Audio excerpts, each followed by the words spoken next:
Ngayon po, pumunta naman tayo sa fuel subsidy program po ng DOTR. Again, this is different from the cash relief assistance of DSWD. While it is different po ang ating programa po na fuel subsidy program, ay it complements po the DSWD program po. Kanina po, kasama natin ang Pangulo at ang utos nga po ng ating Pangulo ay simulan na ang pagbibigay natin ng fuel subsidy program. Kung maalala nyo po, I think last week, nung nagkaroon tayo ng press briefing sa DSWD, ang nabanggit ko po at that time, basta po maibigay ang NCA sa DOTR, ay kaya namin simulan last week ng Marso. So March 18 po, naibigay sa amin ang NCA in the amount of 2.5 billion.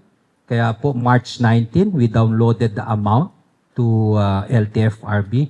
At ngayong araw po, nasimulan na po natin ang pagbibigay ng subsidiya sa ating mga targeted beneficiaries. Tulad po ng sinabi natin, the amount is 2.5 billion under the 2025 continuing budget.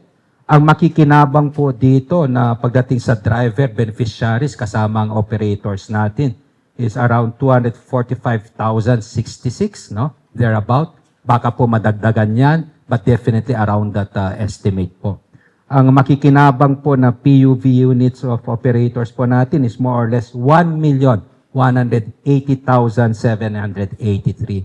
And this is a nationwide number because the subsidy po is nationwide also. Isa-isahin ko lang po yung ating mga targeted beneficiaries, yung mga transport modes po natin, and the process of the payment po, yung method of distribution po.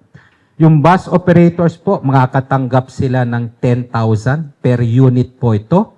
At maaari po nilang matanggap ito through fuel subsidy card that is already existing.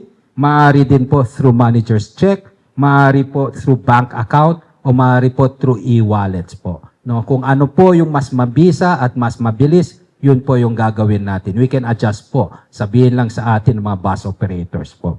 Ngayon po, for the first time, nasama na rin natin yung mga drivers natin. Dati-rati po ang fuel subsidy program, nakalaan lang ito sa ating mga operators. Pero sabi nga po ng ating Pangulo, isama natin pati mga tsuper ng ating mga transportation group at para tiyakin na walang maiiwan.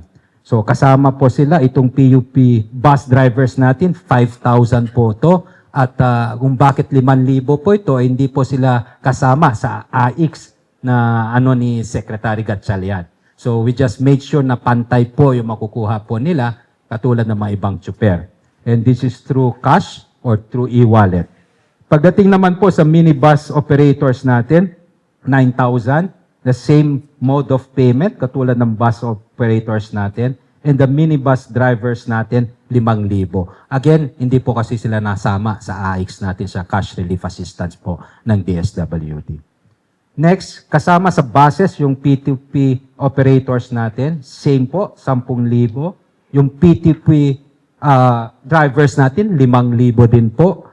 Tapos yung school transport operators, 5,000. The school transport drivers, 5,000 po. Now, that's the method of payment. Halos pareho din po sa naunang transport mode. Pagdating naman sa taxi po, no? These are the regular taxis. Hindi po ito nasama sa AIX, nasama po ito sa fuel subsidy program.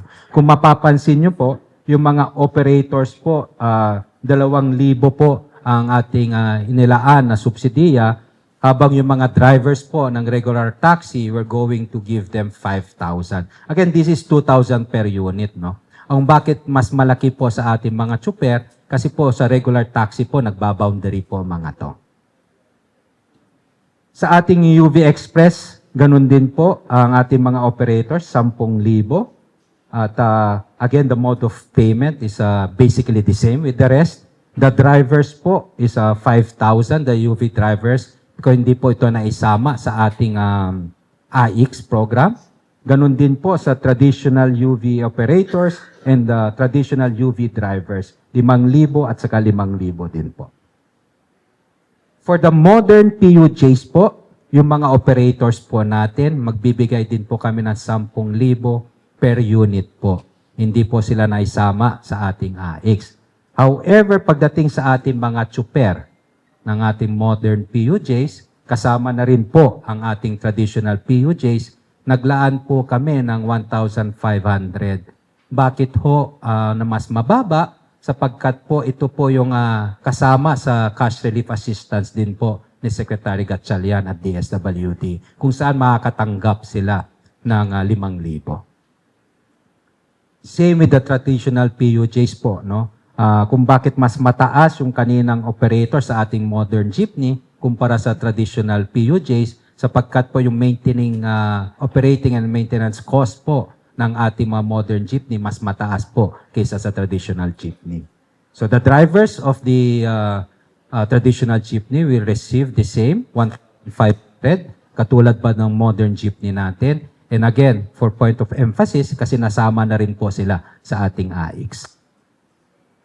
Sa ating PhilCab, ito po yung nakikita natin sa probinsya. Kasama rin po sa bibigyan nating subsidiya. Ang operators po ay 5,000 at ang mga drivers po ay 1,500. Yung ating TNVS po na mga operators and driver, naglaan din po tayo ng 1,500. And the reason for this is that kasama rin po sila sa ating AIX ni Secretary Gatchalian.